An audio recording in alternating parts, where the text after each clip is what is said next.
مولاي صل وسلم دائما أبدا على حبيبك خير الخلق كلهم مولاي صل وسلم دائما أبدا على حبيبك.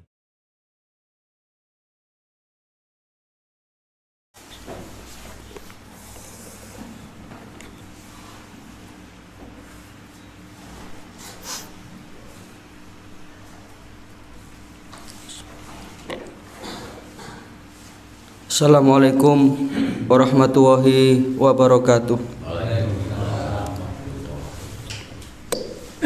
Alhamdulillah alladzi an'ama alaina bi ni'matil iman wal islam wa arsyadana subulas salam.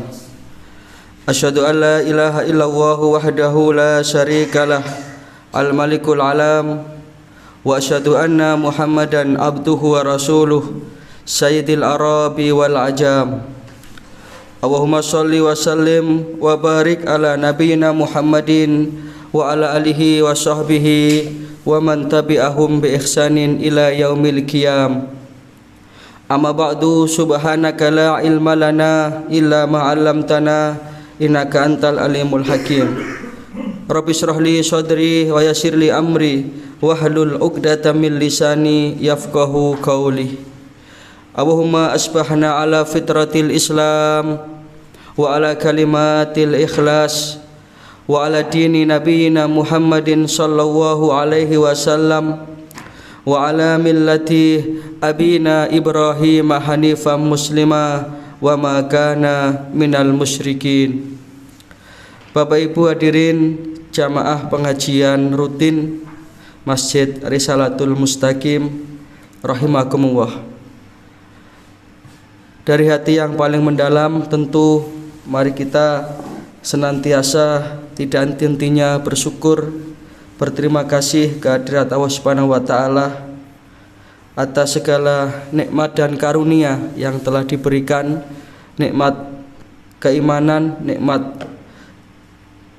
keislaman, nikmat kesehatan, sehingga alhamdulillah pada pagi hari ini kita bisa mengawali aktivitas kita dengan menunaikan ibadah sholat subuh.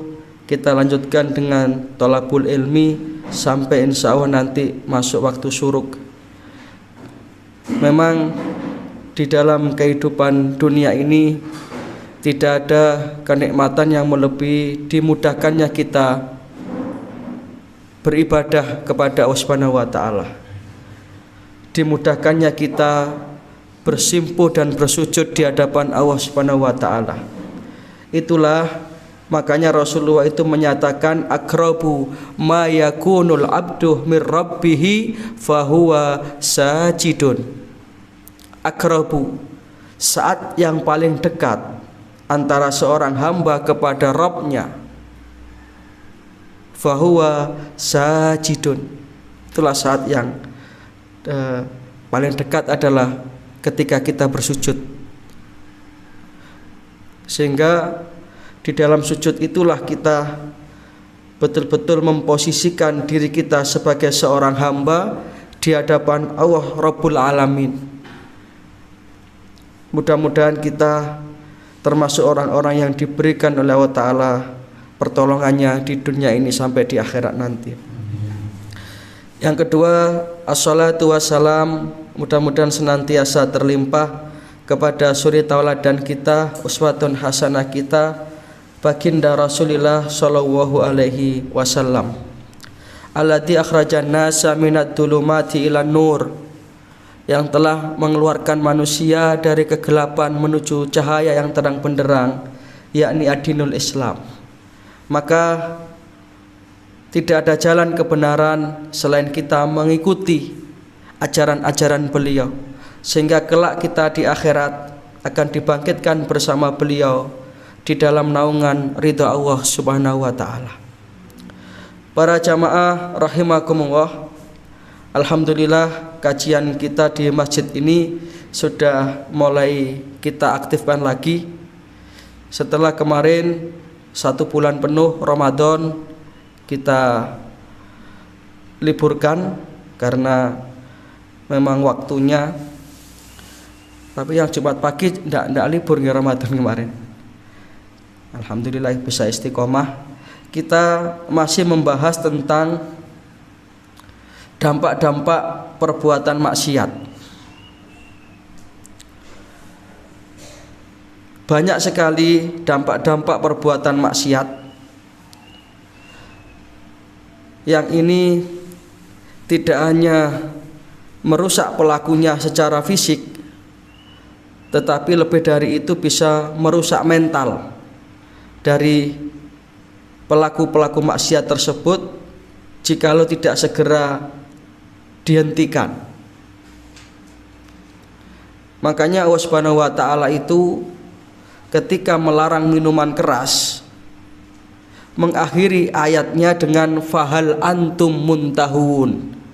Kenapa kamu tidak segera mengakhiri kebiasaanmu itu? Karena sesungguhnya kemaksiatan yang dilakukan secara terus-menerus ini akan menjadikan orang itu semakin jauh dari yang namanya rahmat Allah. Itulah makanya pentingnya kita itu menjemput hidayah. Menjemput hidayah. Maka pada kesempatan pagi hari ini kita sampai pada dampak maksiat yang ke-19. Mudah-mudahan yang 1 sampai 18 tidak lupa.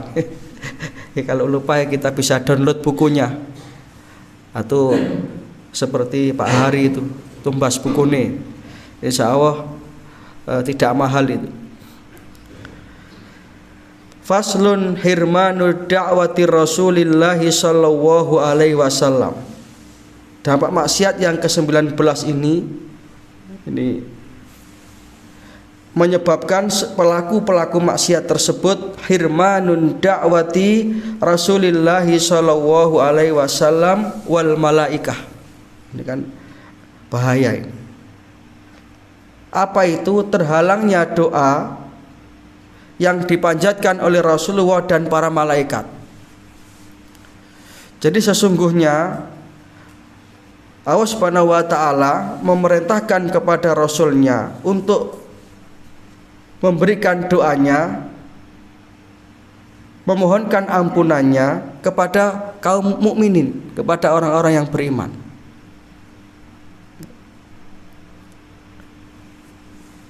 Fa inna Allaha subhanahu wa ta'ala amara nabiyahu ay yastaghfira lil mu'minina wal mu'minat. Sesungguhnya Allah Ta'ala itu memerintahkan kepada nabinya, memerintahkan kepada Rasulullah SAW wal malaikati dan kepada para malaikatnya ay yastaghfira lil mu'minin wal mu'minat, untuk memintakan ampun kepada hamba-hamba Allah yang beriman, baik itu laki-laki maupun perempuan. Jadi akan terkena doa Rasulullah itu. Siapa yang terkena? Al-mu'minin wal mu'minat. Wa qala ta'ala, dan berfirmanlah Allah Subhanahu wa taala di dalam Al-Qur'an surat Al-Mu'min. Ada surat Al-Mu'min, ada surat Al-Mu'minun. Surat Al-Mu'min ini kadang-kadang disebut surat Al-Ghafir. Jadi ada beberapa surat yang punya 2 nama. Jadi nanti kalau jenengan mencari surat Al-Mu'min kok gak ono di Quran iki. Qur'ane keliru lah ya. Kadang-kadang disebut Al-Ghafir. Oke, kadang-kadang disebut surat At-Taubah, kadang-kadang disebut surat Al-Bara'ah. Kadang-kadang disebut surat Al-Isra, kadang-kadang disebut surat Bani Israel. Jadi ada memang beberapa surat yang punya 2 nama. Dalam Al-Quran surat Al-Mu'min ayat 7 sampai ayat 9, kita perhatikan betapa Allah Subhanahu wa taala itu demikian sayangnya, demikian cintanya kepada hamba-hambanya yang beriman. Sampai-sampai Allah Ta'ala itu memerintahkan kepada Rasulnya untuk mendoakan. Sampai-sampai Allah Subhanahu wa taala itu memerintahkan kepada malaikatnya untuk mendoakan. Nah ngeten niki lho, tiyang sing nglakoni maksiat mboten kenek dongane niki. Mboten nyerempet blas. Allah berfirman, a'udzubillahi minasyaitonir rajim.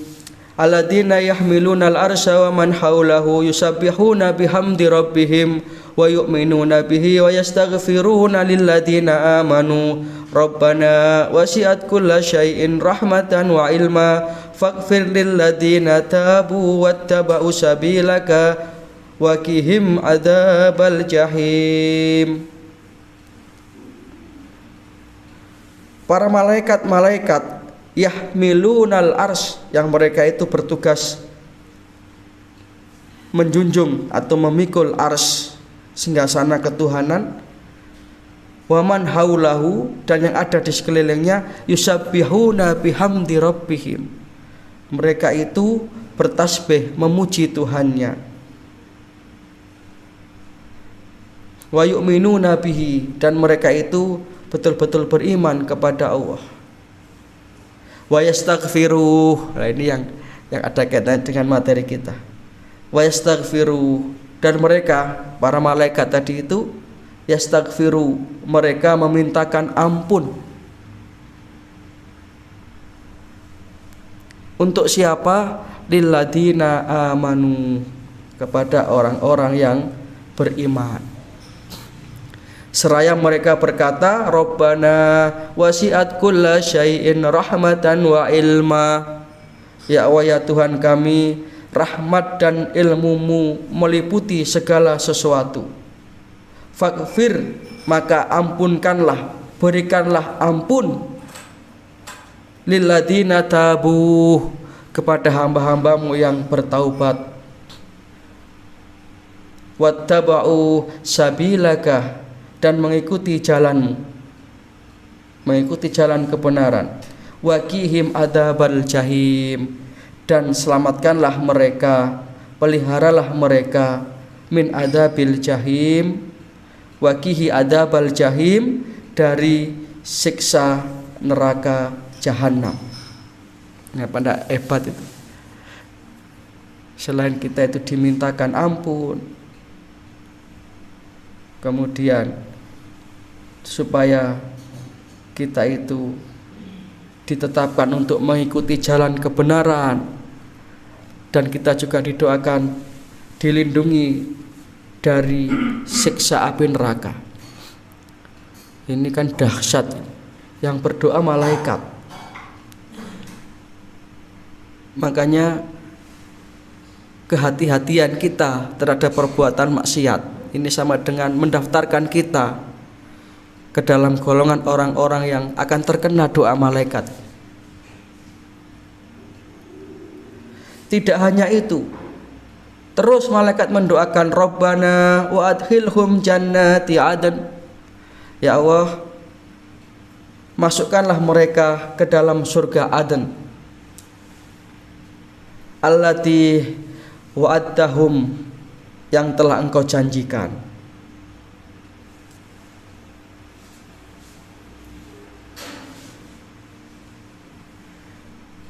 Wa man shalaha min abaihim wa aswajihim wa dzurriyyatihim innaka antal azizul hakim.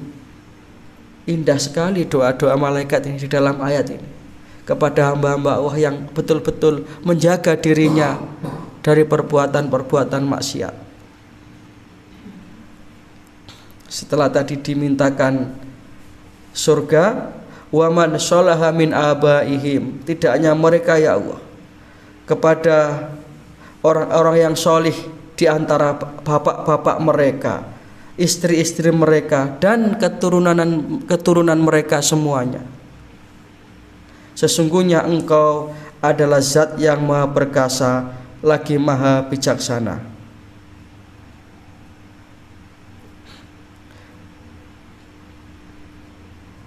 Ayat selanjutnya masih terus berdoa malaikat, waqihimus sayyi'at wa man taqis sayyi'ati yauma idin faqad rahimtahu wa dzalika huwal fawzul adzim.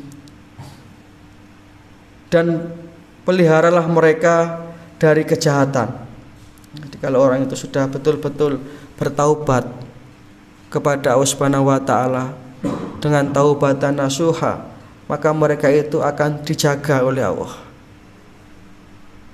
Maka inilah keutamaan taubat, kembali kepada Allah taala, kembali kepada ampunan Allah.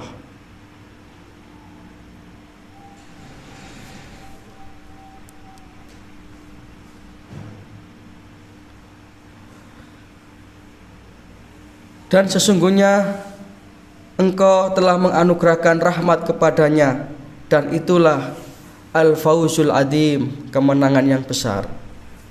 Maka orang-orang yang mendapatkan ampunan dari Allah Subhanahu wa taala ini adalah orang yang mendapatkan kemenangan yang besar, sehingga kesuksesan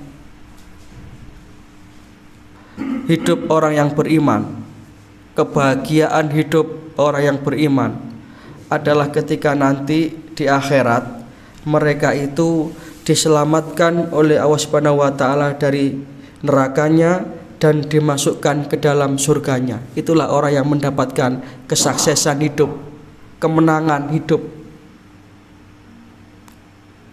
Allah Subhanahu wa taala berfirman, "A'udzubillahi minasyaitonirrajim. Kullu nafsin dha'iqatul maut." Setiap yang berjiwa pasti akan merasakan kematian. Artinya perjalanan hidup kita di dunia ini pasti akan berfinish kepada yang namanya al-maut. Karena kematian ini adalah pintu kita untuk masuk ke dalam kehidupan yang sebenar-benarnya, yakni kehidupan akhirat. Maka wa innama tuwaffawna ujurakum yaumal qiyamah. Nanti Allah itu akan memberikan pahala-pahala kebaikan dari hamba-hambanya secara tuntas, akan dibayarkan oleh Allah Ta'ala secara tuntas yaumal qiyamah, nanti di akhirat. Selamat datang masyarakat Al-Ikhlas. Alhamdulillah. Monggo pinara. Salam.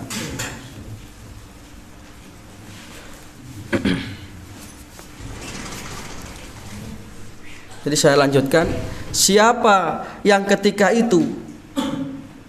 nanti setelah dia berhadapan dengan Qadi Rabbul Jalil, hakim yang seadil-adilnya, pengadilan Allah Subhanahu wa taala, kemudian hasil dari perhitungan amalnya itu adalah dia lebih banyak kebaikannya, maka faman zuhziha aninar, siapa yang aku selamatkan dari nerakaku, wa udkhilal jannata, dan aku masukkan ke dalam surgaku, faqad faz, itulah orang-orang yang mendapatkan kemenangan, itulah orang-orang yang mendapatkan kesuksesan. Maka kita berjamaah seperti ini, ngaji seperti ini kita sedang daftar dadi tiyang sing selamat donya, selamat akhirat. Mudah-mudahan bisa istiqomah. Ini kalau ndak atas pertolongan Allah ndak bisa kita seperti ini, Pak, Bapak Ibu. Lan opo sing jenengan tebe-tebe tugi mriku pundi jenggala mriku. Nggih kan nggih pados rahmati Gusti Allah. Kita ingin berkumpul seperti ini terus sampai nanti di surganya Allah Subhanahu wa taala. Dan itu memang betul. Nanti kita itu saling menanyakan nanti di akhirat. Loh, Gusti kula rumiyin nate enggak ada kanca ngaji. Namine Pak Ponadi. Ten pundi Gusti? Oh, sik dilungkas. Lho napa Gusti kok rada keri? Lah iya soalnya subuhan sik di Al-Ikhlas, Mang. Betul itu. Jadi nanti kita itu saling menanyakan saudara kita itu. Dan kalau kita ini bersaudara seperti ini karena Allah, nanti akan dilindungi oleh Allah Ta'ala. Allah Ta'ala menyatakan, ainal mutahabuna bijalali. Mana ya orang-orang yang dulu di dunianya itu saling bersaudara karena aku, bersatu karena aku. Adilluhum tahta dilli, aku akan berikan mereka naungan perlindungan, yang ketika itu tidak ada lagi perlindungan selain perlindungan Allah Subhanahu wa taala. Nah, ini. Maka Bapak Ibu yang saya hormati, inilah keutamaan dari orang-orang yang betul-betul di dalam kehidupan dunianya ini menjaga dirinya dari perbuatan-perbuatan maksiat. Jadi kalau orang itu sudah jauh dari kemaksiatan, kemudian melakukan sedikit saja kemaksiatan, itu akan terasa gelisah, terasa tidak enak. Berbeda halnya dengan orang yang sudah setiap saat berbuat maksiat, mabuk misalnya. Orang itu kalau sudah mudminu khamrin, Rasulullah menggunakan redaksi bahasa mudminu khamrin, bukan syaribul khamr. Kalau syaribul khamr itu mungkin sing ngombe pisan pindho diliki. Tapi kalau sudah mudminu khamrin, setiap hari dia itu ombenane nggih khamr niku. Berarti lek mboten mabuk sedina koyo mumet tambahannya. Nah, itu seperti itu. Maka ini yang diancam oleh Rasulullah, la yadkhulul jannah, tidak akan masuk surga. Siapa itu? Mudminu khamrin. Yang pertama, orang yang setiap hari minum minuman keras. Ya apapun alasannya. Sebagai anget-angetan tok kan gak apa-apa. Niku kan dalile dhewe niku. Tetep ma askaro kasiruhu faqaliluhu haramun. Kalau yang banyak itu menyebabkan mabuk, walaupun sedikit juga haram. Cari lek gak mabuk lah gak apa-apa. Cari sapa. Ini yang bahaya kan seperti itu. Latihan lek mboten biasa mabuk ngen saya diombeni titik mau gibras-gibras. Maka orang itu akan tergantung kebiasaannya. Tergantung kebiasaannya.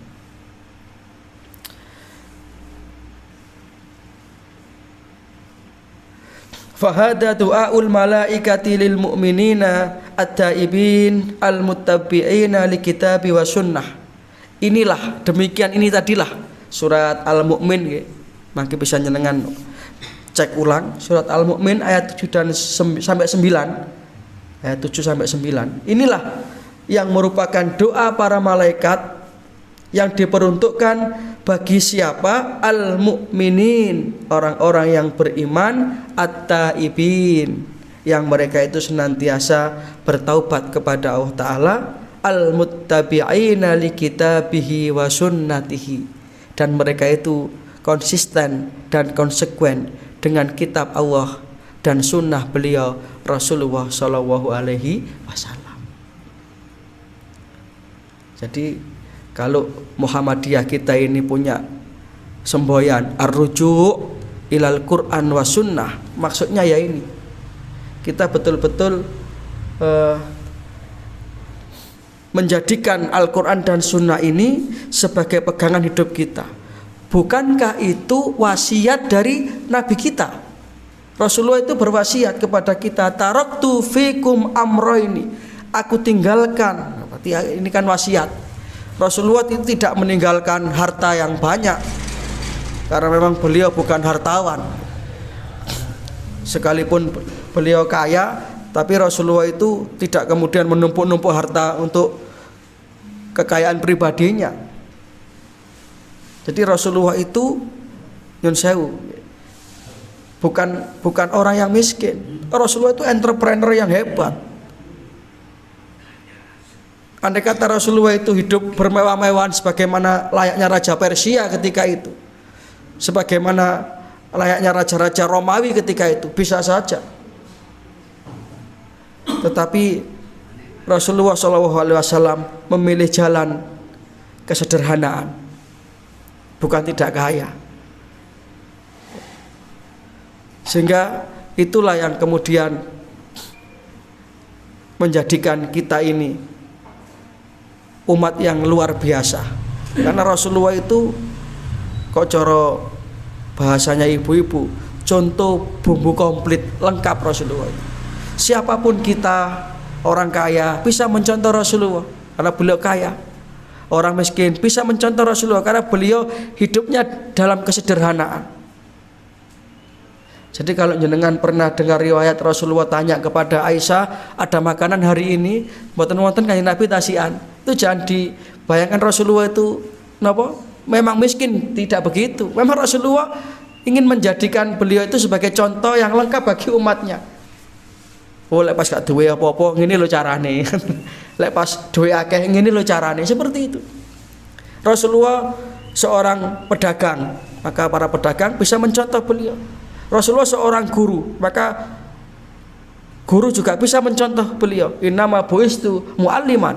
Aku diutus oleh Allah Ta'ala untuk mengajarkan agama ini. Ini yang perlu kita berbangga menjadi umat beliau. Kalau Nabi Sulaiman dicontoh orang miskin tidak bisa, Pak. Kaduan tolong. Nabi Sulaiman sugih mboten lumrah. Sering saya ceritakan Nabi Sulaiman itu ya raja, ya nabi, ya konglomerat, apa ndak hebat itu. Maka orang yang miskin contoh Nabi Sulaiman yang tidak bisa. Nabi Sulaiman itu istananya luar biasa. Diceritakan dalam sejarah itu, dalam satu riwayat Nabi Sulaiman itu menuju istananya saja itu ada taman-taman yang indah yang bertebaran batu-batu mulia. Kalau itu mriki nggih jamrut, pirus, sing teng mriki diembano ambek perak sing regane larang iki lho. Teng mriku nggih digledakno tok saking kayanya Nabi Sulaiman. Sampai-sampai Nabi Sulaiman wedi dhewe dengan karunia Allah yang demikian luar biasa itu, urusan dunia semua tercukupi Nabi Sulaiman. Akhirnya beliau sampai wedi dhewe sehingga diabadikanlah ungkapan beliau yang terkenal dalam Al-Qur'an itu.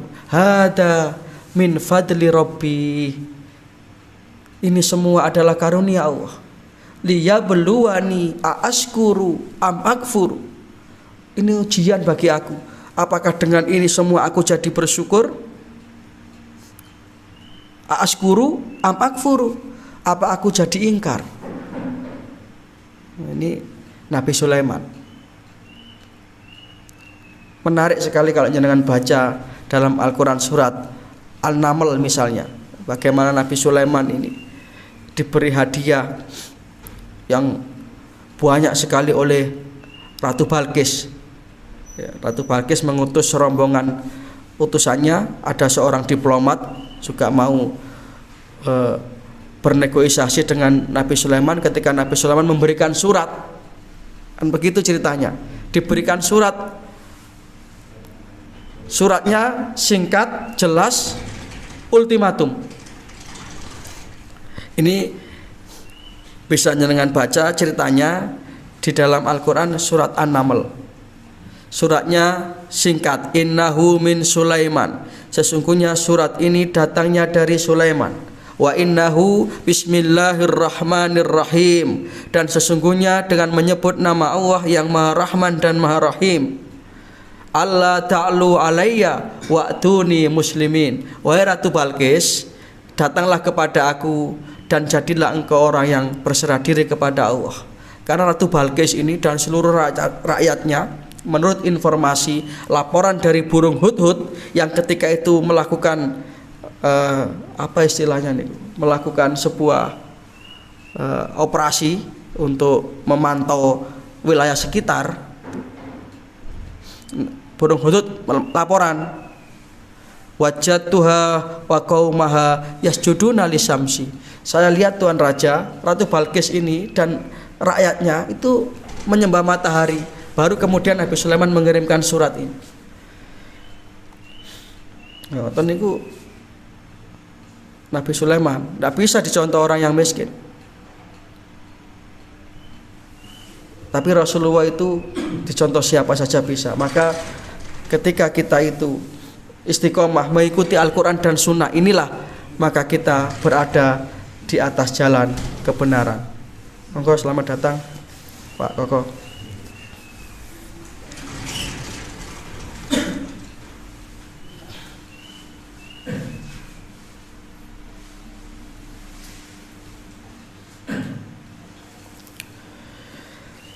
Saya lanjutkan. Tadi saya ulang kembali sedikit nih. Ada 3 golongan yang akan mendapatkan doa malaikat yang terdapat dalam Al-Quran surat Al-Mu'min ayat 7-9 tadi. Yakni yang pertama at-taibin, orang-orang yang bertaubat. Nah, yang pertama al-mu'minin, orang-orang yang beriman. Kemudian at-taibin, orang-orang yang bertaubat. Yang ketiga al-muttabi'ina li kitabihi wa sunnati rasulihi, orang yang berpegang teguh kepada kitabullah Al-Quran dan sunnah Rasulullah Sallallahu Alaihi Wasallam.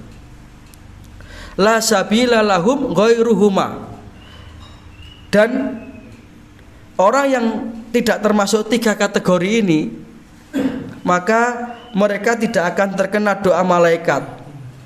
Kenapa?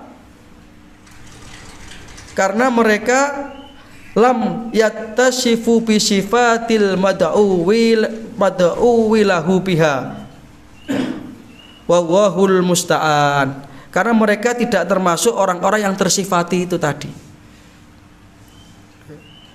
Maka kalau kita ingin tadi itu mendaftarkan diri kita sebagai orang-orang yang katut doanya malaikat yang hebat-hebat tadi itu, apa doanya? Apa dongane tok? Nggih mangke jenengan waos malih surat Al-Mu'min ayat 7 sampai 9. Syaratnya ada 3. Kita menjaga iman kita, yang kedua kita memperbanyak taubat, yang ketiga kita mengikuti jalan Al-Quran dan sunnah beliau Rasulullah Sallallahu Alaihi Wasallam. Ini 3 kunci keberhasilan hidup di dunia dan akhirat. Niki simple, tapi kalau kita tidak membiasakan, ya nanti kita akan menyesal. Wallahul musta'an, dan kita selalu memohon pertolongan kepada Allah Subhanahu wa taala untuk berada di atas jalan tersebut. Jalan keimanan, jalan taubat, dan jalan Al-Qur'an dan sunnah Rasulullah Shallallahu alaihi wasallam. Insya Allah ini sudah bisa dihafalkan 3 hal ini. Kunci keberhasilan hidup yang pertama adalah menjaga iman. Karena iman ini sesuatu yang mahal, yang kalau kita timbang dengan dunia seisinya, itu masih lebih berat keimanan kita. Makanya kita terlahir dalam keadaan fitrah, fitratul Islam. Kita ingin hidup di dalam fitrah keimanan, dan kita ingin kembali pula dengan kalimat la ilaha illallah. Menjaga keimanan kita.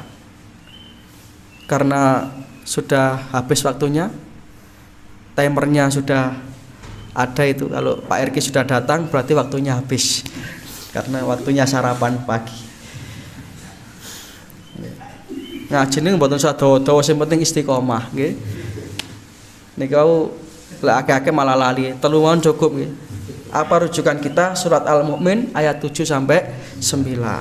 Itu enggak ada namanya Al-Mu'min. Al-Mu'min namanya Al-Ghafir. Nggih, Al-Ghafir. Al-Mu'min. Kita ada Al-Mu'minun, ada Al-Mu'min. Nggih, ya, ada Al-Mu'minun, ada Al-Mu'min. Kalau Al-Mu'minun surat ke-23. Kalau Al-Mu'min atau Al-Ghafir surat ke-40. Nggih, ayatnya 7 sampai 9. Kenapa dinamakan surat Al-Ghafir? Karena di situ ayat 3-nya ada kata-kata, ada ayat ghafirud dzanbi wa qabilit taubi sadidil iqab. Itu. Makanya untuk memudahkan, karena ada surat Al-Mu'min, ada surat Al-Mu'minun, kita sebut surat Al-Ghafir. Surat ke-40. Kalau yang ini tadi surat itu, surat Al-Ghafir itu. Surat yang ke-40 ayatnya 7 sampai 9. Mungkin itu, monggo Bapak Ibu 5 atau 10 menit kalau ada yang didiskusikan, monggo.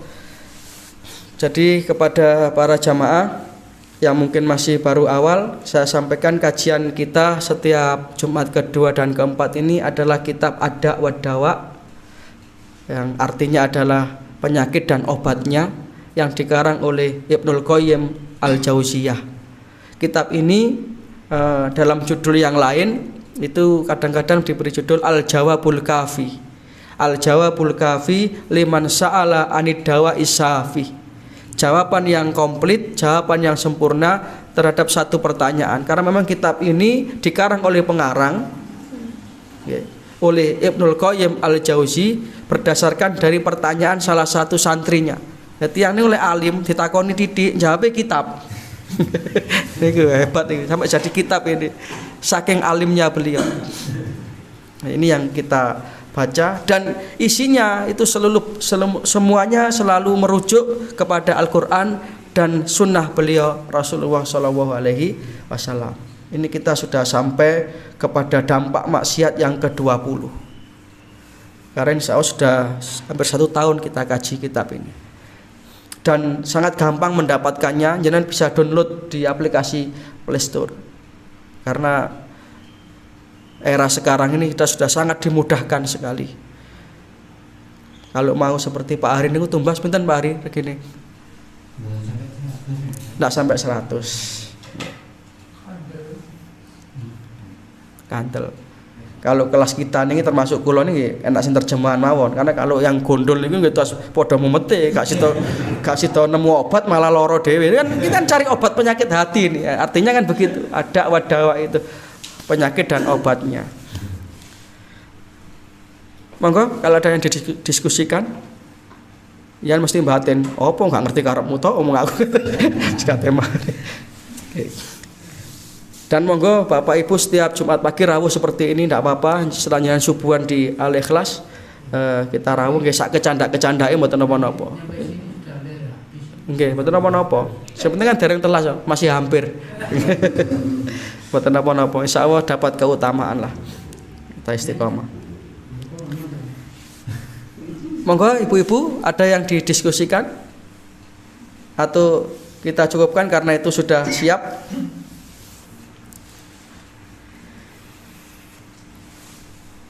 Mungkin kita cukupkan nggih, mudah-mudahan ada manfaatnya.